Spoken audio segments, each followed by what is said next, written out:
Hello everybody, how are you? I hope you all are fit and fine and doing your studies properly. So welcome into the class 10, and in class 10 we will study about the chapter number 2, that is the human system. So in previous videos we discussed about the reproductive systems like male reproductive system and female reproductive system, excretory systems, digestive system and respiratory system. ठीक है? So today we will discuss about the nervous and endocrine system. ठीक है, which is also important system of our body. So let's start. Nervous and endocrine. Endocrine का मतलब होता है glands. Endocrine system में जो भी ग्लैंड्स आती हैं वो आती हैं. और नर्वस सिस्टम यानी हमारा ब्रेन कैसे वर्क करता है, हमारी बॉडी में बहुत सारी नर्व्स प्रेजेंट होती है, वो कैसे हमें रिफ्लेक्शन देती है, कैसे ऑर्डर देती है, वो सब नर्वस सिस्टम के अंदर आता है. ठीक है. All the physiological process in the body are close linked and dependent upon one another.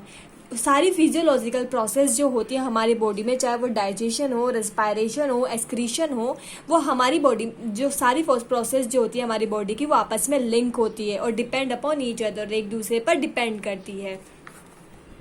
The nervous, the क्या लिखा है, द न्यूरल और nervous system provides rapid coordination among various organ of the body. Nervous system क्या करता है, हमारी body के organs में कोऑर्डिनेशन प्रोवाइड करता है. क्या करता है, हमारे अगर हमारा नर्वस सिस्टम वर्क नहीं करता तो हमारी बॉडी में कोऑर्डिनेशन नहीं रहेगा. हमारी बॉडी हमारी बात नहीं सुनेगी कि हमें हाथ कैसे चलाने, पैर कैसे चलाने, चलना है तो पैर हिलाने कैसे हैं, वो सब काम हमारा नर्वस सिस्टम करता है. अगर नर्वस सिस्टम जो होता है वो क्या करता है, बॉडी में कोऑर्डिनेशन बनाने का काम करता है बहुत सारे ऑर्गन्स का. These functions are carried out by the hormones. और ये फंक्शंस जो होते हैं हमारी बॉडी में, चाहे डाइजेशन हो, चाहे रेस्पायरेशन हो, चाहे एक्सक्रीशन हो, या कोई भी फंक्शन जो होते हैं वो हार्मोन्स की वजह से होते हैं. Hence the neural system works with the endocrine system. इस वजह से न्यूरल सिस्टम और एंडोक्राइन सिस्टम साथ में वर्क करते हैं टू कम्युनिकेट, साथ में कम्युनिकेट करते हुए integrate and coordinated functions of various organ and system in our body and helps the body to respond to the external stimuli. ठीक है. इस वजह से जो हमारे न्यूरल सिस्टम होता है और जो एंडोक्राइन सिस्टम होता है वो कम्युनिकेट करके, इंटीग्रेट करके, कोऑर्डिनेशन रूप से सारे वर्ड्स को एक साथ करते हैं. कौन दोनों, ये दोनों सिस्टम मिलके, ताकि हमारी बॉडी क्या कर सके, रिस्पॉन्ड दे सके और रिस्पॉन्ड ले सके. ठीक है. Human nervous system. अब अपन नर्वस सिस्टम के बारे में पढ़ेंगे पहले अपन, क्योंकि सब अपने चैप्टर का नाम ही ह्यूमन सिस्टम है तो अपन ह्यूमन के ही पढ़ेंगे, नर्वस सिस्टम भी. ठीक है. Human nervous system is a system which coordinates among organs and environment and among organs. ठीक है. ह्यूमन नर्वस सिस्टम वो सिस्टम है जो किस किस में कोऑर्डिनेट करता है, सारे ऑर्गन्स के बीच में, एनवायरमेंट और ऑर्गन्स के बीच में. एक, ठीक है, किस किस के बीच में कोऑर्डिनेट करता है, ऑर्गन्स के बीच में कोऑर्डिनेट करता है आपस में, और एनवायरनमेंट और ऑर्गन्स के बीच में भी कोऑर्डिनेट करता है. Besides control the function of the different organs. ठीक है. और ह्यूमन नर्वस सिस्टम में डिफरेंट टाइप के ऑर्गन मिलते हैं, तो डिफरेंट ऑर्गन डिफरेंट टाइप का वर्क करते हैं. In human nervous system is divided into 2 types. Human nervous system जो होता है बेटा 2 टाइप का होता है. पहला होता है सेंट्रल नर्वस सिस्टम, दूसरा होता है peripheral nervous system. Central nervous system को अपन CNS बोलते हैं. It consist of brain and spinal cord. हमारा जो ब्रेन होता है और हमारी जो स्पाइनल कोड आती है वो किसके अंदर आती है बेटा, सेंट्रल नर्वस सिस्टम के अंतर्गत. It is regarded as the thinker information process in the body. ये हमारी बॉडी की जो थिंकर और इंफॉर्मेशन प्रोसेसेस होती हैं, यानी सोचने वाली, ठीक है, और जो भी इंफॉर्मेटिव प्रोसेस होती है बॉडी में, वो कौन कंट्रोल करता है, हमारा सेंट्रल नर्वस सिस्टम कंट्रोल करता है. फिर आता है इसमें ब्रेन और स्पाइनल कोड आते हैं. फिर आता है अपना पेरिफेरियल नर्वस सिस्टम, इसे अपन PNS बोलते हैं. It consist of sensory and motor nerves and connect the central nervous system with the sense organ. Peripheral nervous system में कौन कौन आता है, पेरिफेरियल नर्वस सिस्टम में अपने सेंसरी नर्व्स और मोटर नर्व्स आती हैं. कौन कौन सी नर्व्स, सेंसरी नर्व्स और मोटर नर्व्स. ये दोनों नर्व्स क्या करती हैं, ये सेंट्रल नर्वस सिस्टम को कनेक्ट करती है किससे, सेंस ऑर्गन से, मसल से और बॉडी की ग्लैंड से. ये PNS में कौन कौन आती है, सेंसर नर्व और मोटर नर्व. और ये क्या करती हैं, ये हमारी नर्वस सिस्टम जो होता है, सेंट्रल नर्वस सिस्टम, उसको सेंस ऑर्गन से, मसल से और ग्लैंड से कनेक्ट करती है. ठीक है. अब देखते हैं सेंसरी नर्व्स। अब ये जो दो नर्व्स पढ़ी उनके बारे में पढ़ते हैं। सेंसरी नर्व्स कौन सी होती हैं? These nerve contain sensory fibres. In nerves में कौन से फाइबर्स होते हैं? सेंसरी फाइबर्स, यानी जो सेंसेशन ले सके। ठीक है। Sensory nerves brings impulse from the sense organ to the brain और the spinal cord. Sensory nerve क्या काम करती है? उसको जो भी इम्पल्स मिलते हैं या जो भी ऑर्डर मिलते हैं, जितने भी स्टिमुलेशन मिलते हैं, लाइक कोई चीज़ गर्म लग रही है, कोई चीज़ ठंडी लग रही है, अपन कुछ भी सोच रहे हैं तो या हमारे ऑर्गन में कुछ भी हो रहा है तो ये सेंसरी नर्व क्या करती है बेटा? ठीक है।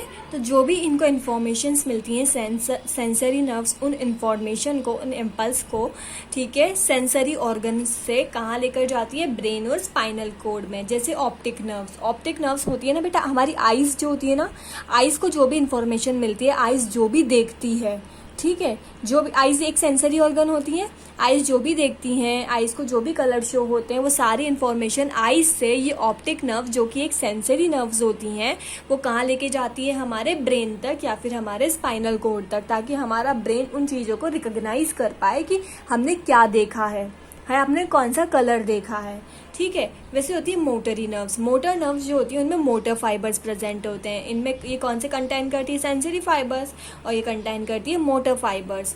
Motor nerves carry impulse from brain और स्पाइनल कोड। मोटर नर्व्स क्या करती हैं? इम्पल्स को कहाँ से कैरी करती हैं? ब्रेन और स्पाइनल कोड से, cord to effector organ like muscles और ग्लैंड। ठीक है। ये क्या काम करती थी? ये सेंसरी ऑर्गन्स जो होते थे ना, वहाँ से इम्पल्स को ब्रेन और स्पाइनल कोड में लेके जाती थी। ठीक है। जबकि मोटर नर्व्स क्या करती हैं? ब्रेन और स्पाइनल कोड से इम्पल्स को इफेक्टिव ऑर्गन लाइक मसल्स और ग्लैंड तक लेके जाती है।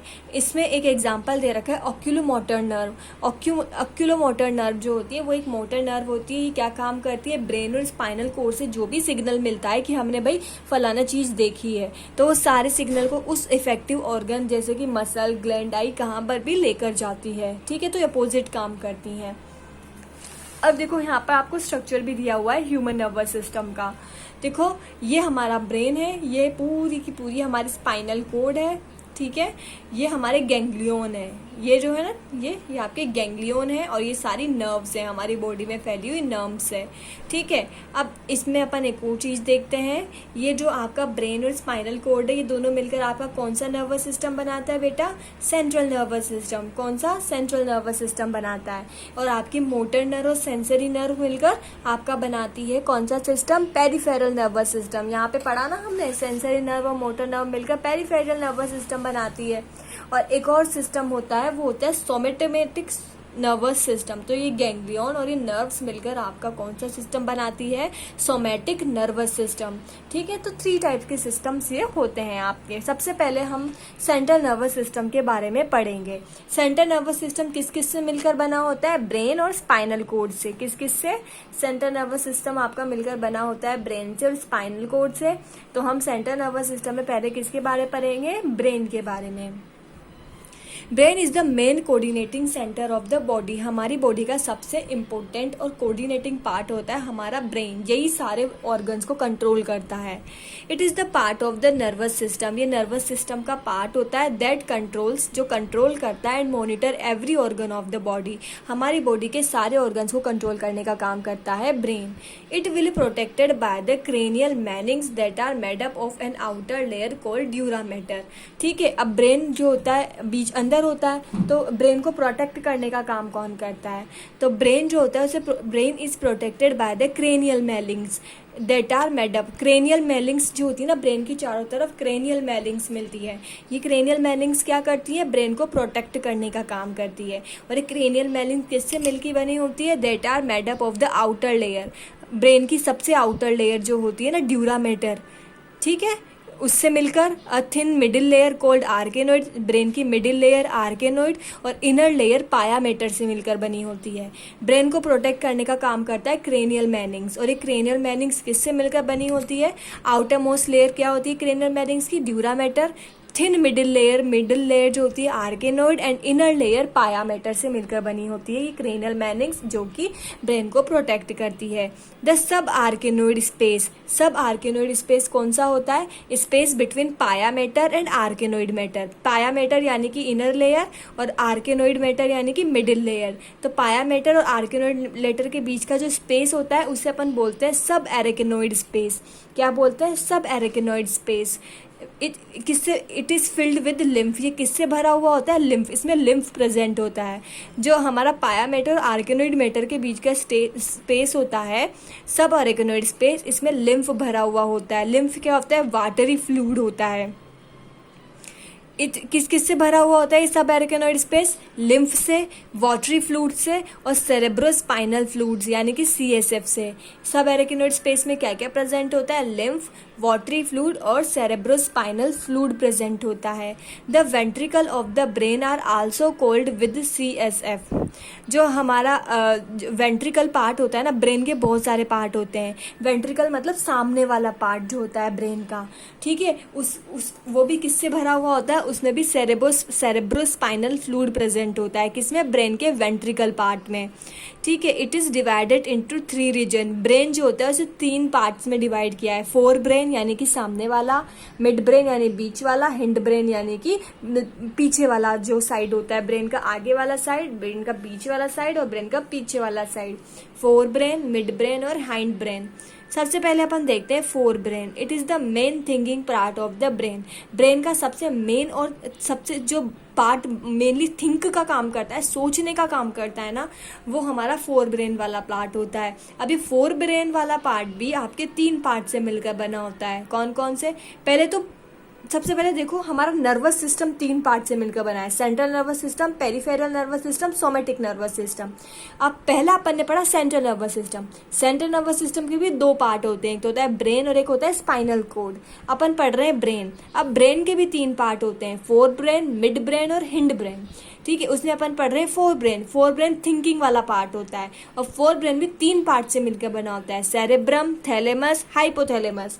अगर आपको याद नहीं रहे तो एक चार्ट बना लेना कि ये नर्वस सिस्टम, इसके इतने पार्ट, फिर इसके इतने पार्ट, इसके इतने पार्ट करके, ठीक है।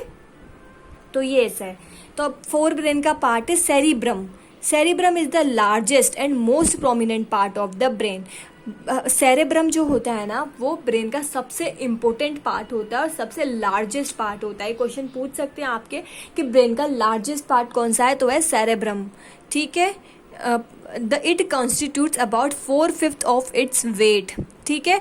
इसके अंदर इस सेरेब्रम का जितना वेट होता है ना, उससे 4/5 उसके 4/5 जो होता है ना, वो सेरेब्रम का वेट होता है, ठीक है। ब्रेन का वेट जितना होता है ना, उसका 4/5 पार्ट तो वेट तो सेरेब्रम का ही होता है, यानी कि मतलब सेरेब्रम इतना ज़्यादा वेटेज होता है इसका, इतना बड़ा होता है ये, ठीक है। Cerebrum is divided into cerebral hemisphere by a deep longitudinal cerebral fissure. अब जो सेरेब्रम जो होता है ना, ये जैसे आपका सेरेब्रम है, तो सेरेब्रम जो होता है ना, उसमें एक ऐसी हेमिस्फीयर यानी कि ऐसी लाइन मिलती है, ऐसे 2 पार्ट में डिवाइड होता है। ये सेरेब्रम जो होता है ना, cerebral hemisphere divided into 2 cerebral hemisphere, right cerebral hemisphere और left cerebral hemisphere. Cerebrum divided into 2 cerebral hemisphere, 2 hemisphere में डिवाइड होता है, एक तो राइट हेमिस्फीयर और एक लेफ्ट हेमिस्फीयर। और इसे कौन डिवाइड करता है 2 पार्ट में? Deep longitudinal cerebral fissure. Cerebrum 2 parts में डिवाइड होता है, राइट और लेफ्ट हेमिस्फीयर। और कौन डिवाइड करता है? Longitudinal cerebral fissure. बेटा नाम याद करना थोड़ा सा हार्ड है, बट आपको करने पड़ेंगे, ठीक है। आप बार बार पढ़ोगे ना तो आपको एवं ही याद हो जाने हैं, ठीक है। तो ये आपको लॉन्गिट्यूडनल सेरेब्रल फिशर जो होता है ना, आपको सेरेब्रम को 2 पार्ट्स में डिवाइड करता है। The first one is the right cerebral hemisphere and the second one is the left cerebrum hemisphere, ठीक है। अब these hemisphere are joined by a tract of nerve fibre known as corpus callosum. अब ये दो hemisphere में तो divide हो गया, लेकिन ये दोनों हेमिस्फेयर जो होते हैं ना आपस में एक नर्व ट्रैक्ट से जुड़े हुए होते हैं। ये क्या होते हैं, नर्व फाइबर से आपस में जुड़े हुए होते हैं। कौन, ये दोनों हेमिस्फेयर, राइट और लेफ्ट हेमिस्फेयर आपस में नर्व फाइबर से जुड़े हुए होते हैं। उस नर्व फाइबर को आप बोलते हैं कार्पस कैलोसम। क्या बोलते हैं उस नर्व फाइबर को, कार्पस कैलोसम। किसको, जो दो हेमिस्फेयर को जोड़ने का काम करता है। The corpus callosum participates in the formation of the fifth ventricle और स्यूडोसॉइल। ठीक है, ये कार्पस कैलोसम किस में पार्टिसिपेट करता है, हमारा जो ब्रेन होता है ना बेटा उसमें 4 पार्ट होते हैं, 4 वेंट्रिकल्स होते हैं। ठीक है, लेकिन ये जो क्या कहाँ पर थे हम, हाँ, और वैसे तो ब्रेन 4 पार्ट से मिलकर बना हुआ होता है, लेकिन जो ये कार्पस कैलोसम होता है ना बेटा, ये भी आपके पार्टिसिपेट करता है किसमें, फिफ्थ वेंट्रिकल के पार्टिसिपेशन के फॉर्मेशन में। कार्पस कैलोसम जो होता है वो फिफ्थ वेंट्रिकल के फॉर्मेशन में पार्टिसिपेट करता है। और इस, ठीक है, उसे स्यूडोकॉइल कहते हैं। क्या कहते हैं, स्यूडोकॉइल। ठीक है, 4 वेंट्रिकल प्रेजेंट होते हैं ब्रेन में, लेकिन जो कार्पस कैलोसम होता है वो फिफ्थ वेंट्रिकल के फॉर्मेशन में पार्टिसिपेट करता है, और फिफ्थ वेंट्रिकल को अपन स्यूडोकॉइल कहते हैं। ठीक है, अब each cerebral hemisphere is divided into 2 region. अभी अपन ने पढ़ा कितने सेरिब्रल हेमिस्फेयर होते हैं, 2 सेरिब्रल हेमिस्फेयर, एक तो राइट और एक लेफ्ट, और ये दोनों किससे जुड़े होते हैं, कार्पस कैलोसम से। अब क्या होता है कि ईच सेरिब्रल हेमिस्फेयर का मतलब राइट वाला भी और लेफ्ट वाला भी, ये 2 रीजन्स में डिवाइड होता है। दोनों हेमिस्फेयर 2 रीजन में डिवाइड होते हैं, the outer region and the inner region. एक तो होता है आपका आउटर रीजन और एक होता है आपका inner region. The outer region of cerebrum contents grey matter. जो आपके सेरेब्रम का आउटर रीजन होता है वहाँ पर तो ग्रे मैटर प्रेजेंट होता है। इस ग्रे मैटर को आप is known as cerebral cortex. इसको क्या बोलते हैं आप, सेरिब्रल कॉर्टेक्स। आउटर रीजन में आपके प्रेजेंट होता है ग्रे मैटर, और ग्रे मैटर को बोलते हैं cerebral cortex, which contains cell bodies of the neuron. और इस सेरिब्रल कॉर्टेक्स में क्या प्रेजेंट होते हैं, न्यूरॉन्स प्रेजेंट होते हैं। क्या प्रेजेंट होते हैं, neurons, cell bodies of the neurons. जबकि जो इनर रीजन होता है ना सेरिब्रम का, contains white matter. Outer region में ग्रे मैटर, इनर रीजन में वाइट मैटर होता है। It is known as cerebral medulla. इसको आप क्या बोलते हैं, सेरेब्रल मेडुला। आउटर रीजन जो ग्रे मैटर होता है उसे बोलते हैं सेरेब्रल कॉर्टेक्स, इनर रीजन जो वाइट मैटर होता है उसे आप बोलते हैं cerebral medulla. Which contains nerve fibre axons of the neuron. यहाँ पर क्या प्रेजेंट होते हैं, nerve fibres or axons of neuron. यहाँ पर क्या प्रेजेंट होते हैं, or axons of neuron. White matter में प्रेजेंट होते हैं nerve fibre or axons of neuron, जबकि ग्रे मैटर में आपके क्या प्रेजेंट था, cell bodies of the neuron, और यहाँ पर ओराजोन्स ऑफ द न्यूरॉन। दोनों को ध्यान से पढ़ना है। ठीक है, अब 4 ब्रेन का सेरेब्रम 3 पार्ट थे ना, सेरेब्रम, थैलेमस और हाइपोथैलेमस। सेरेब्रम हम कंप्लीट कर चुके, अब हम देखते हैं thalamus. Thalamus is the main centre of the coordination of sensory and motor signalling. Thalamus वो मेन सेंटर होता है जहाँ पर आपकी सेंसरी नर्व्स और मोटरी नर्व्स का कोऑर्डिनेशन करता है। क्या करता है थैलेमस, थैलेमस जो होता है सेंसरी नर्व्स और मोटर नर्व्स की जो सिग्नल होते हैं उनको कोऑर्डिनेशन का काम करता है। ठीक है, it is wrapped by cerebrum. ये किसमें रैप्ड होता है, ये सेरेब्रम में। कौन रैप्ड करके रखता है इसे, सेरेब्रम। इसका मेन फंक्शन क्या है, कोऑर्डिनेशन ऑफ द सेंसरी और मोटर नर्व्स या मोटर सिग्नलिंग का।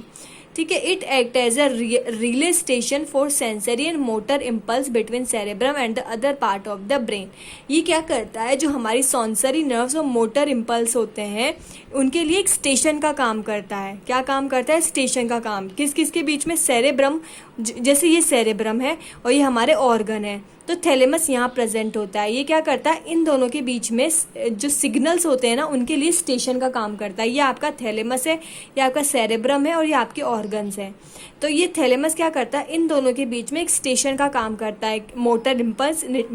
ठीक है, तो थैलेमस का मेन वर्क है कोऑर्डिनेशन का, किसका, सेंसरी और मोटर सिग्नलिंग का, और इस स्टेशन का काम करता है सेरेब्रम और ऑर्गन्स के बीच में। ठीक है, hypothalamus, it lies at the base of thalamus. ये एकदम ऐसे प्रेजेंट होता है, ये थैलेमस है तो ये बेस, थैलेमस का जो बेस होता है ये कहाँ पर मिलता है, थैलेमस के बेस पर प्रेजेंट होता है। कौन, हाइपोथैलेमस। ठीक है, थैलेमस के बेस पर प्रेजेंट होता है। बेटा इसमें काफी समझने वाली चीजें हैं। ठीक है, अब देखते हैं, अपन ने देखा कि हाइपोथैलेमस क्या होता है, थैलेमस का बेस होता है। क्या होता है, थैलेमस का बेस। अब हम देखते हैं कि इसके फंक्शंस क्या हैं हाइपोथैलेमस के। The main functions of the hypothalamus regulate the temperature, ये बॉडी के टेम्परेचर को रेगुलेट करने का काम करता है। थ्रस्ट, हंगर और इमोशंस, ये हमारी थ्रस्ट यानी प्यास को, हमारी भूख को और हमारे जितने भी इमोशंस होते हैं ना उनको कौन कंट्रोल करता है? हाइपोथैलेमस। हाइपोथैलेमस सिक्रीट 2 हार्मोन्स, ये 2 टाइप के हार्मोन्स का सिक्रीशन करता है। कौन कौन से हार्मोन? एडीएच और ऑक्सीटोसिन, ये 2 हार्मोन्स का सिक्रीशन करता है। एक तो हार्मोन है आपका एंटी डायूरेटिक हार्मोन, एडीएच यानी कि एंटी डायूरेटिक हार्मोन, ठीक है, और एक ऑक्सीटोसिन हार्मोन, 2 हार्मोन्स का सिक्रीशन करता है ये। कंट्रोल्स पिट्यूटरी ग्लैंड, हमारे अंदर एक ग्लैंड मिलती है पिट्यूटरी ग्लैंड, ये बहुत ही इंपॉर्टेंट ग्लैंड होती है हमारी बॉडी के लिए। ये हाइपोथैलेमस उस ग्लैंड को भी कंट्रोल करता है। कंट्रोल स्लिप्स वर्कफुलनेस, ये हमारे स्लिप यानी हमारे सोने को, जगने को कंट्रोल करता है। फूड इनटेक, हमारे कितना फूड खाना है, हमें कितनी भूख लगी है उसको कंट्रोल करता है।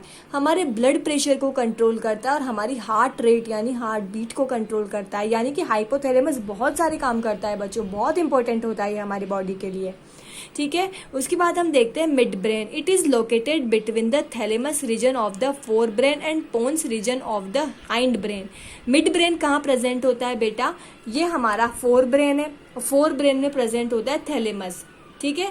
ये हमारा फोर ब्रेन है और ये हमारा थैलेमस है और ये हमारा हिंड ब्रेन है। तो हिंड ब्रेन का पोन्स रीजन मतलब पीछे वाला पार्ट, ठीक है, मतलब आगे वाला पार्ट, और हमारा जो थैलेमस, हमारा जो फोर ब्रेन है उसका आगे वाला पार्ट यानी कि थैलेमस, तो इन दोनों के बीच में प्रेजेंट होता है आपका मिड ब्रेन, ठीक है। The dorsal surface of the midbrain consist of superior and inferior corpora bigemina, ठीक है। और जो मिड ब्रेन होता है ना, इसकी डोर्सल सरफेस यानी पीछे वाली सरफेस जो होती है ना मिड ब्रेन की, इसमें क्या प्रेजेंट होता है? सुपीरियर और इंफीरियर कार्पोरा बाइगैमिना। क्या क्या प्रेजेंट होता है?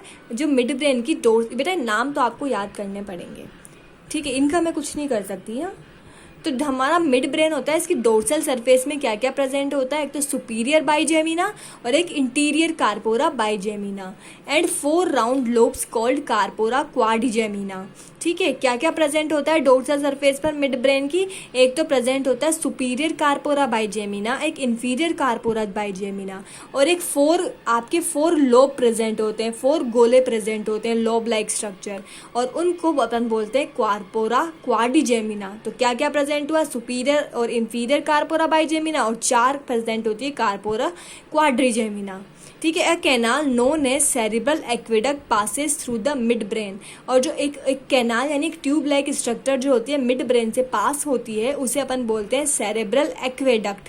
क्या बोलते हैं? Cerebral aqueduct. The anterior part is the center of the visual reflex and the posterior pair is the center of the auditory reflex, ठीक है। अब मिड ब्रेन का जो एंटीरियर पार्ट होता है यानी कि जो सामने वाला पार्ट होता है, आगे वाला पार्ट होता है, वो क्या कंट्रोल करता है? विजुअल रिफ्लेक्स यानी देखने की शक्तियों को या हमारे आईज की देखने को कंट्रोल करता है। और जो हमारा पोस्टीरियर पेयर होता है इसका मिड ब्रेन का जो पीछे वाला पार्ट होता है वो ऑडिटरी रिफ्लेक्स यानी हमारे सुनने की पावर को कंट्रोल करता है।